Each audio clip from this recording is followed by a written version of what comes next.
All right, welcome to the latest edition of The Dirty Verdict. This week, Kyle and Peter have Houston lawyer Andrew Cobos. In part one of our interview, Andrew will talk to us about his background, his time at West Point and then the United States Army, how he came to law school. He talks a lot about benefits of being a student regent, and then he takes us through his process of opening his and developing his own firm. Stay tuned for more from Andrew.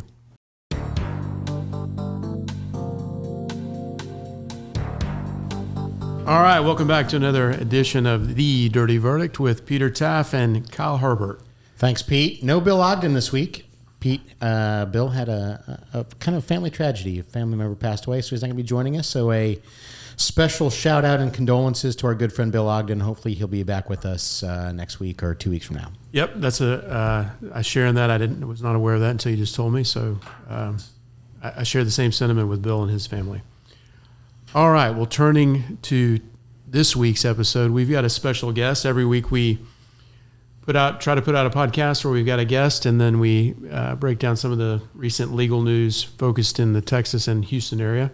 This week we are very fortunate to have a longtime friend of mine, Andrew Cobos, to the show. Andrew, welcome. Thanks, Pete. Great to see you guys. Kyle, I'll probably take the lead here since Andrew and I go back quite a bit. Fire away.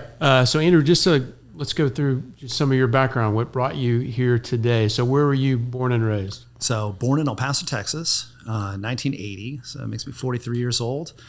Grew up in El Paso, went off to New York to West Point to go to college and went into the Army and had a less than storied career in the Army. I did 5 years, 2 deployments, and got to the point that I said, look, I can't do this anymore. I want to follow a different passion in life, and I followed that all the way to law. And so, 2 deployments. Which countries were you deployed to? And what was your role?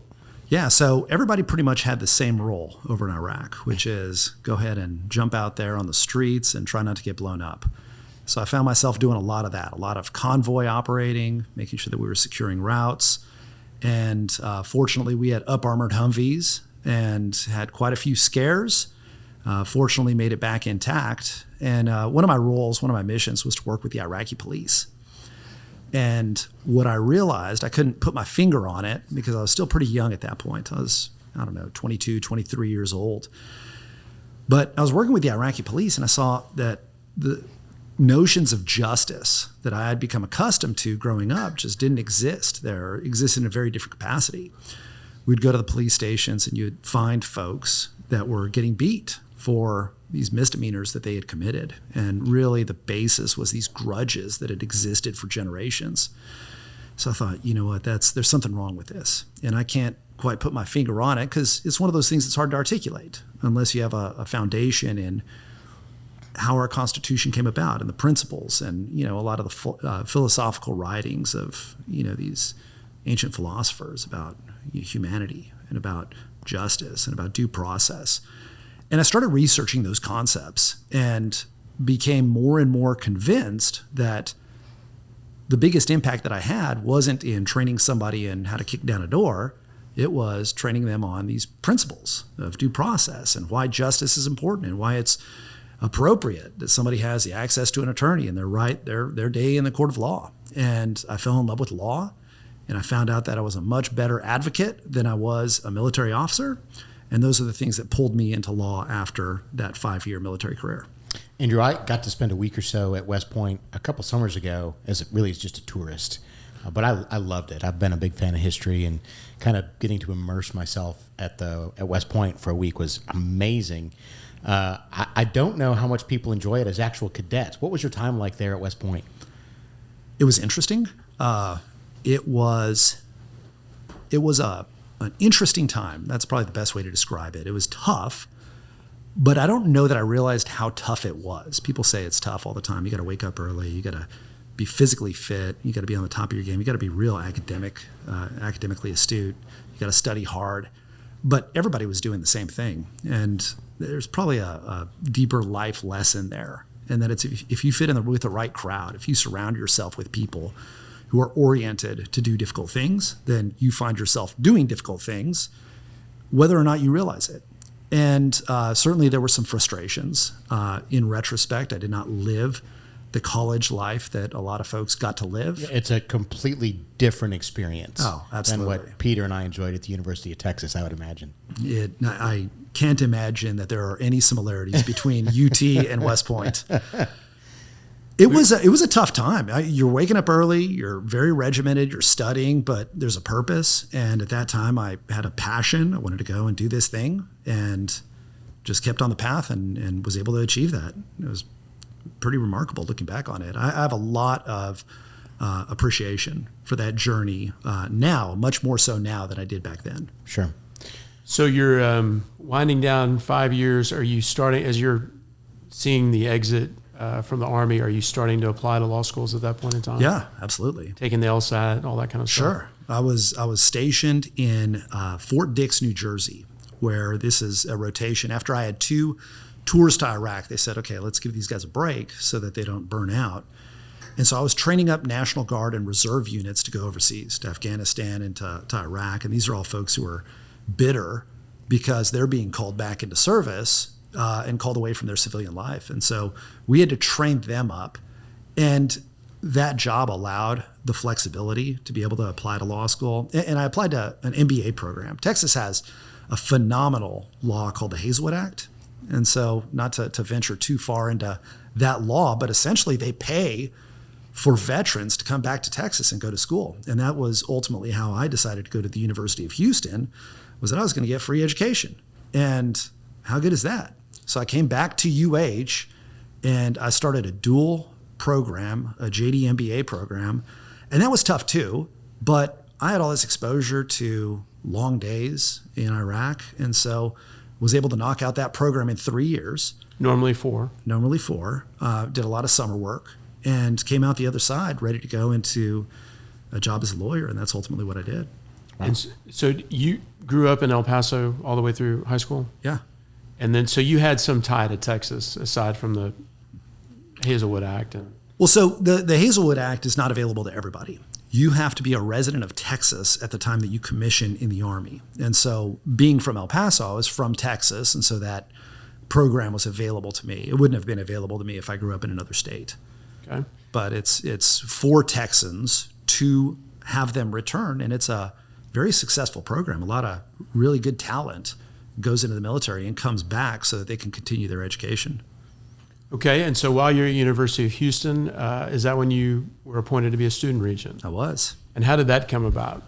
That came about through one of my mentors, whose name is Welcome Wilson. I didn't know him at that point, but there's an application process. And Peter, when you mentioned the Board of Regents, that's the governing body of a university system. And so the University of Houston has 4 universities within its system.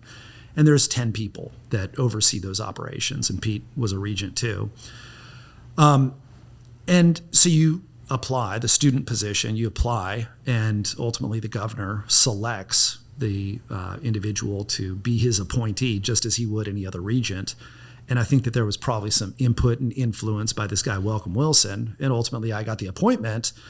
And that was life-changing, I'll tell you that. It was this small little thing that almost seemed inconsequential at the time, that in retrospect was probably one of the biggest difference makers in my life. Because I got to, we were talking earlier about associating and affiliating yourself with people who you aspire to become, good people that are better than you. And that's ultimately what that position allowed me to do, was go and meet very successful folks, business leaders, community leaders, and learn the lessons that they had to teach me and be able to apply that and give me the networking experience that afforded me. And that ultimately launched where it launched my career, in a career that I can still trace back to those experiences, having been appointed to that board position. Yeah, when I was on the board for 6 years, so we had 6 different student regents, and that was every year we would remark that we didn't think the next person would be as good as the last person, because the last person was 100. And then sure enough, they would be just as good or better. You'd think, how can they exceed that?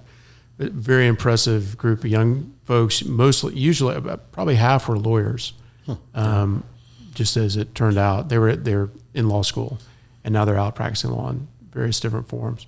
Who was the chairman when you were there? The chairman had just transitioned from Welcome Wilson, Senior, and now it was Carol Robertson Ray.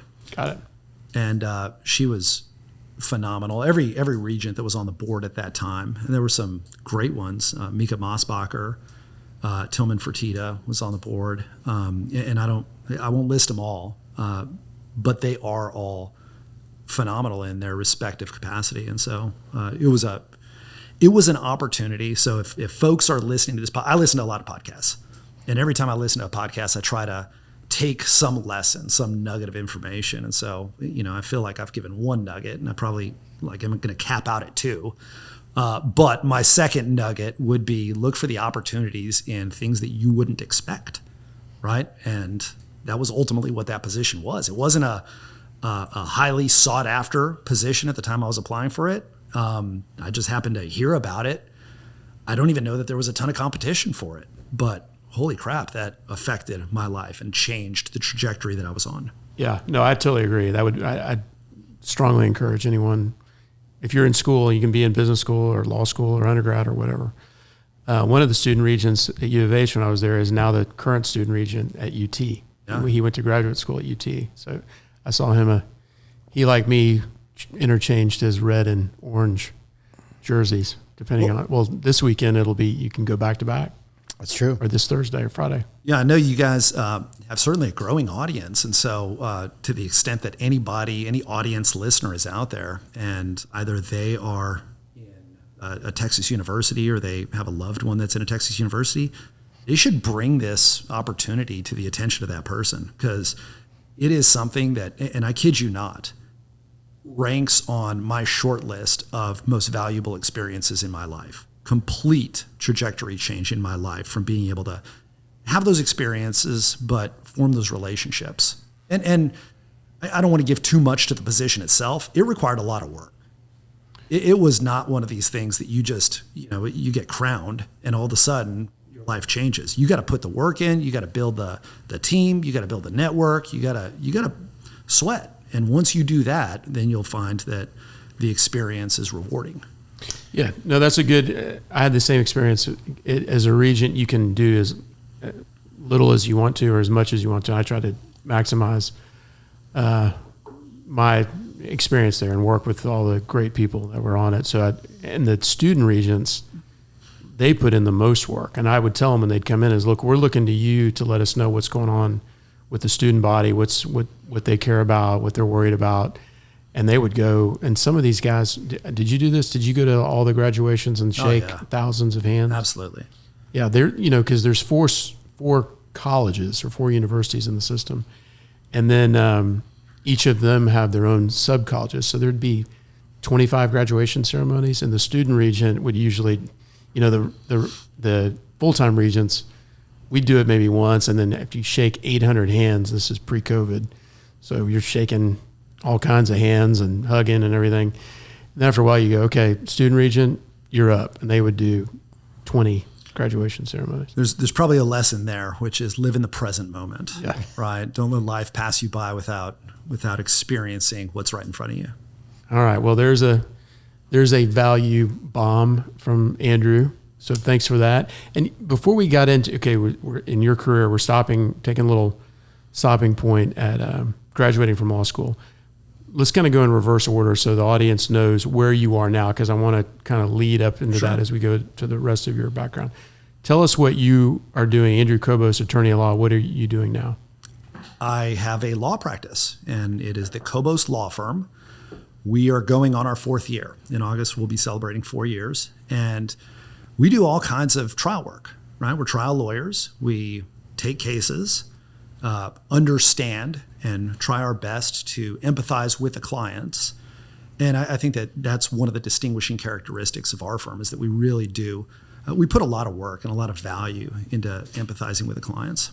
File the cases, work the cases up, make sure that we take the depositions, make sure that we produce the records, get the cases ready to go to trial. And at that point, a lot of times, somebody will come, the defendants will come and say, look, we don't want to take the risk that this plaintiff is going to go and hold accountable the defendant who, did this egregious wrong and caused so much harm. And so that's the value that we provide to our clients. And it's been a great experience to be able to provide that value.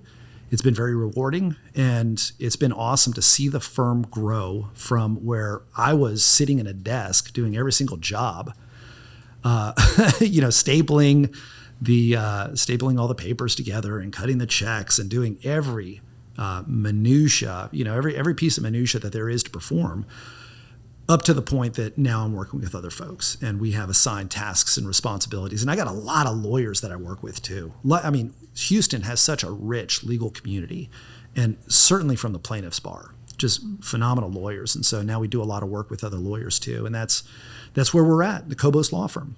Okay, so that was 4 years ago. You went on your own? It's 4 years, yeah. All right, so I want to circle back up to that when we're done with your career trajectory, because that's something that you and Kyle have in common, is you both stepped out of the warm embrace of a firm and jumped out on your own and took the risk. And now after several years of, I know, a ton of hard work and probably a lot of sleepless nights, y'all have built very good firms for yourselves. But I want to kind of lead into how you got there, because you didn't step out from law school and buy a building on Alabama and open up your law practice. You did some things before that, I assume. Sure, yeah. So what was your first job out of school? So my first job was at a firm called McCool Smith.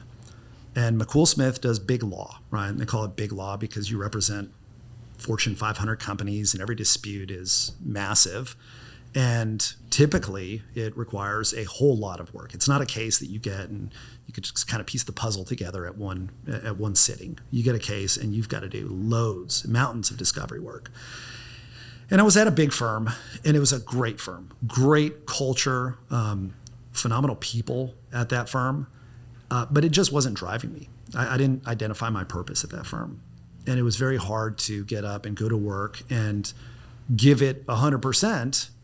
And I'm just being honest about that, right? I want to be at a place doing a job where I could give 100%. And it was very difficult to do that in that capacity because it felt like I was such a small part of the operation. And I didn't have a perspective of the entirety of the case, and I wasn't able to put all the pieces together. And so I felt that something was missing. And, despite it being, A-plus firm, great folks, and I can't stress that enough, I ultimately made the decision that I wanted to go and I wanted to figure out how to be the best lawyer that I could be. And I didn't think that it was going to happen in the big law environment. And so I went and ultimately started working for a plaintiff's lawyer who is incredibly effective. His name is Tony Busby, and so I worked for the Busby Law Firm for 2 years. Is that where you guys met? Actually, Andrew and I met in connection with, I think you and I and Tony all met each other the first time. It was at Tillman Fertitta's house at a fundraiser, and that's when you we probably had this discussion because I had the same experience with working at a big firm that I love the people, I love the work, but I did not feel like I was developing as a lawyer in my own respect, kind of exactly like what you said. And so we probably had a conversation like that, which led to me suggesting to Tony that he should talk to you about coming over, and then you did the rest from there. Well, I didn't even know that, so thank you. Very, very belated thank you. Yeah, sure. Sure. So you came and worked with the Busby Law Firm where we worked together for a few years. And how was that? Well, I think earlier you used the term, you leave the comfort and the warmth of a firm and you go and stake out and do your own thing. And it was not, the Busby firm is not a comfortable, warm firm to work at least at that point in time. And that is in no way, let me put it this way. It's an effective firm. Tony Busby's a great lawyer, and he goes and he gets tremendous results. And he drives a hard ship, and he has huge expectations that the folks who are going to show up in his office, the folks that he hires, are going to do the job, that they're capable of doing the job, that they're not going to settle for what a case is not worth. And it's a tough place to work, and it gets tremendous results for its clients. And so what I found is, even though it was not the most comfortable environment, it made me a much better lawyer and a much better person just having gone through that experience. A lot of times it was like a boot camp as a lawyer. Yeah, I mean, the idea is that you get dropped in the deep end of the pool, and some swim and some don't, that's kind of how I would, whenever we were interviewing people, I would tell them that's how it's going to, that's the expectation, and it works great for some people, and some people it just doesn't. You obviously figured it out. Talk a little bit about the autonomy that also gives you, which I think has a lot of positive, happiness stuff, is when you have autonomy to do things the way you want to do them versus being at a larger firm where you're expected to do it the way other people want them done. Yeah, I think that there's a huge element of that, the autonomy or the independence. And at the Busby firm, it was that you are responsible. You got to take the initiative. And that's something that I still demand from the lawyers that work for me and my staff. I want them to take initiative because I see that it works. And if you have folks that you have to drive every aspect of your expectations for them, then you're going to find that you're spending more time managing their work than you are doing your own work. And so that was pretty enlightening on how to run a firm. It was a great experience on here is what needs to get done in order to make a successful firm. You got to bring in cases. You got to work the cases. You got to make sure that they're properly staffed, that they're properly funded, and then you're going to get good results. And so in a lot of ways, working at that firm was the blueprint that I needed to have the confidence and also have the knowledge, the wherewithal to go out and do my own thing.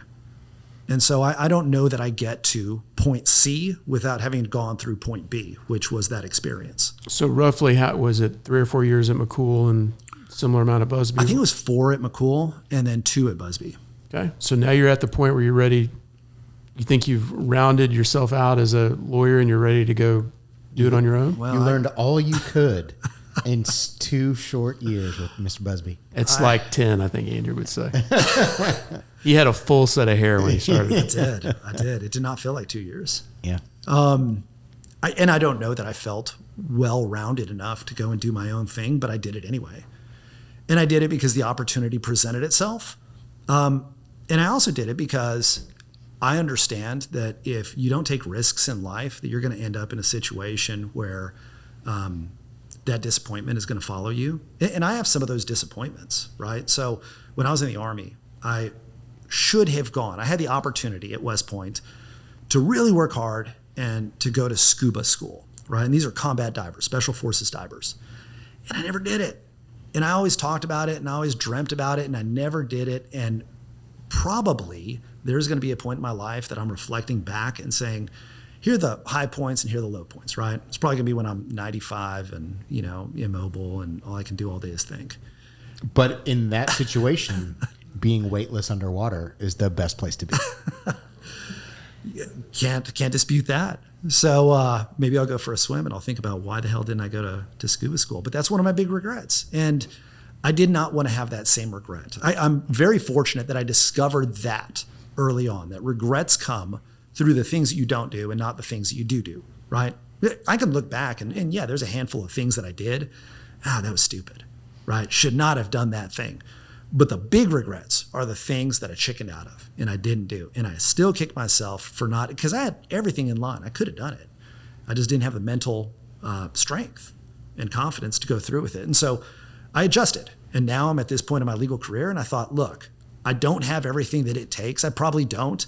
And I'm broke and I was broke, but I got a credit card and we can go and we can put some cases on the credit card and I can figure out whether or not this thing is doable. And guess what? At that point, I got a safety net because I'm a good lawyer. I understand law. I know how to practice law. I can go back and somebody else will pick me up. And so that confidence was my safety net, that at the very least I go back and I get a job working for another great firm. And with that confidence, I was able to go out. There were 2 partners that I had, Chris Bell and Ben Rose, and went out and I joined them. And they had a docket of cases, and together we worked those cases up, and we were able to do something. And it was great. And that was how many years were y'all with Chris and Ben? I was there for 1 year. And both Chris and Ben have this knack for politics. They love going out and talking to voters and trying to change the world through the political system. At this point in my life, I have no ambition of doing that. And they wanted to go and pursue their political ambitions. And ultimately that left me starting the Cobos Law Firm. And that was 4 years ago. What's the kickoff date? Your anniversary date? August the 1st, 2019. That was the kickoff.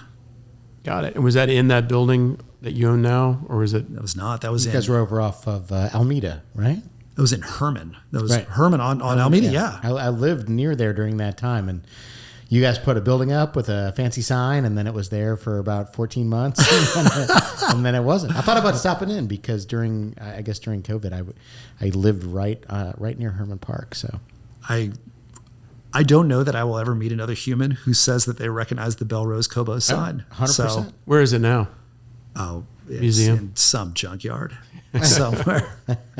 It's at one of those West Point museums. Yeah. Good. It's right behind all the Eisenhower and MacArthur stuff, like way far behind. It's a distant Eisenhower, MacArthur. It's a distant third. It's so far behind that it's at the bottom of the Hudson River. Do you think that there were maybe one or two lessons that you feel like translated well from your time in the military to your time either as a lawyer, dealing with the tactics of trial, or the way you manage people, or the way that you lead a firm through a difficult time? Was there any of that training that translated well? 1,000%. One of the ways that I distinguish my firm from other folks is that I have a very strategic mindset. And so I studied, at West Point, everybody has to study military art, right? And this is really the art of warfare. And when you think about it, you think, wow, that's kind of a weird concept to put together, art and warfare. But you find that these tacticians, right, these great warriors over time, treat battle as if it's an art. And ultimately, for a trial lawyer, that's what a case is, right? You're going to battle against the other side. And the objective is to win, right? And you can clearly define what winning is. And the client defines it for you. They say, this is winning and this is losing. And so you can employ all kinds of strategies that you would in a military campaign that has its corollary to law, right? I want to frustrate the other side. I want to figure out, right, through the information, the means that are available to me, what everything is in this case. And so there is so much overlap between military strategy and trial law that it benefits me greatly to have had that experience as a military officer and to really have a deep understanding and appreciation of military art. In fact, and here's another Busby story, and after this I won't tell more Busby stories because this isn't the Busby's podcast, but when I started his firm, he gave me By the way, we are always looking for sponsors. And Tony, if you're out there and you're listening, or this could be the Tony Busby podcast. For the right amount of money, we could make that happen. True. Well, then maybe Give him a little taste. Just give him a taste. Yeah, what you need to tip the scale is this story, and that's that when I started at his firm, he gave me a book, and at every other law firm, every other law library, you got these novels. Novels. You get these books, the restatements of torts and the restatement of and deep thinkers, right, philosophers of the law. And so I kind of expected something like that, and I go and he hands me the Marine Corps Manual #1, and he's like, "This is all you got to know about law," and it's the Marine Corps Manual on Warfighting. And so it was kind of a shocker because I was like, "What the hell? What am I reading this for?" And then you start reading it, and it's all about tactics, and it's all about how to win. And if you adopt that mindset as a trial lawyer, then I think that you're going to find your way to a lot more success than you would otherwise. So, and in my conference rooms at my building, they're all named after battles, right? And so one conference room is named Verdun. The Battle of Verdun was this stalemate between the French and the Germans, and both sides dug trenches and they fired artillery at each other, and a lot of people died, and no land was exchanged. And the reason that has relevance to law is because a lot of lawsuits are like that, right? You're going to get in and you're going to fight the hell out of the other side, and your definition of success better be very flexible because you're not going to gain a lot of ground, but you're probably going to spend a lot of money and go through a lot of turmoil in order to get there, right? And then we have the Normandy conference room. Okay, this conference room is, we're going to take the fight to the enemy and we're going to be on the offensive for the rest of the campaign. We're not stopping. Operation Overlord was when the Allies crossed the Channel. They landed, and from that point on, it was just a march to Berlin, right? And that's the Normandy conference room. And I tell my clients, look, this is what we give you. When we come in on a case, we're marching, and we're not stopping. Okay, and then we have Gettysburg, and Gettysburg is the righteous battle. This has to be fought. This is a fight that has to be fought, and you got to put your all into it. And it's not a battle that can't result. It's not a battle that can result in anything other than victory, right? And so when I tell my clients that, they get it automatically. They say, yeah, I understand. Litigation is warfare, just warfare by different means. Fantastic. We want to talk some more about some specific issues that you're working on. But before we move on to that, do you guys have any other things you want to hit about Andrew's kind of philosophy or background? Well, you kind of alluded to it earlier. So obviously you have this mindset of just, I'm going to go crush the other side and wreak havoc, do a Sherman-esque tear across the South. But as you've kind of gotten older, and you reference working with other lawyers, obviously at other firms, collaborating with them, and maybe even collaborating with your opponent on the other side. Has there been a little bit of a evolution in your philosophy from when you started to now? Sure, and maybe I overstated that position a little bit on the Sherman-esque tactics of salting the earth. One of the things that I discovered when I went out on my own practice is that you want to be a personable person, and that the opposing counsel, they're people too, and they have kids, and they go home every night, and they live lives too. And they go home to their cave. That's covered in slime with all the other snakes. Kyle hasn't gotten to this point yet in his evolution. Well, they're mostly, on their house that's sponsored by State Farm or Allstate. No, and so I found a lot of success in actually treating opposing counsel as people and talking with them and joking with them. And one of the things that I typically do to start cases, especially if it's a big case, is I want to spend a little bit of time on the phone with the other lawyer, just saying, hey, good to meet you. Let's go have some coffee sometime. And actually, as we get further into the litigation, there is a whole lot of frustration that can be circumvented by actually just having a relationship from the other side. And I see lawyers every single day who expend so much effort, so much futile effort in fighting the stupidest battles that need to be fought. And if you just have a relationship with the other side, they know that you're fighting. They know that you're on the attack. They know that you're going to do whatever it takes to win.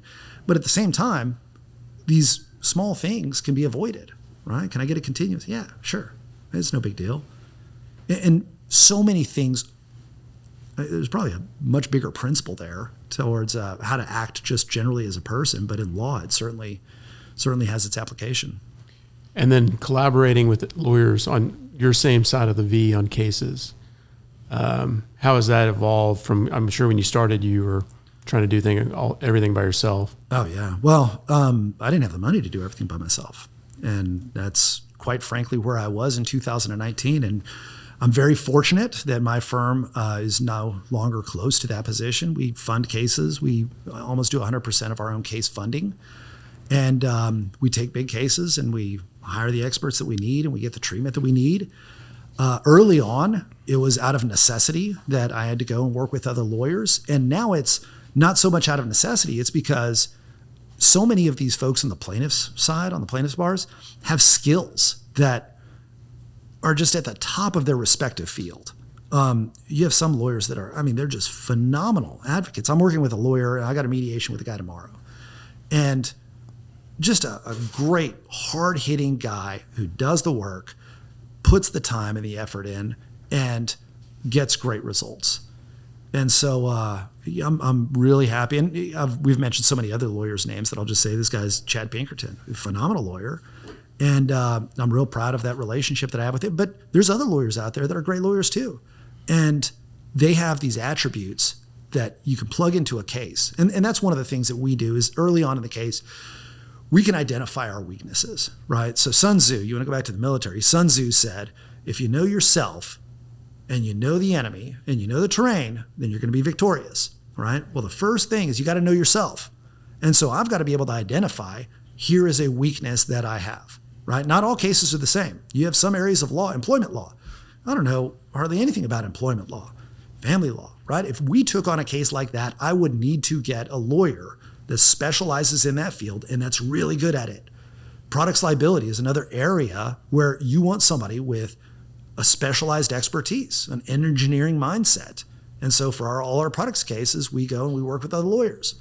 And so it's about identifying the areas of vulnerability and plugging those gaps with the folks who can do the job and ultimately get the best outcome for the client. Because that's what we're in it for. We want outcomes. Yeah, I think that's commendable because obviously when you do that, if it's your case that you brought in, you're giving up some portion of the fee that you would normally take for yourself, but you're looking out for the best interest of the client because you're hoping to get an overall higher recovery for your client, or if you're on the defense case, a lower payout. But you're having to make a sacrifice of your own, putting yourself behind the interests of your client, which a lot of lawyers wouldn't necessarily do. They want to hold on to the whole fee no matter what. Well, that's unfortunate.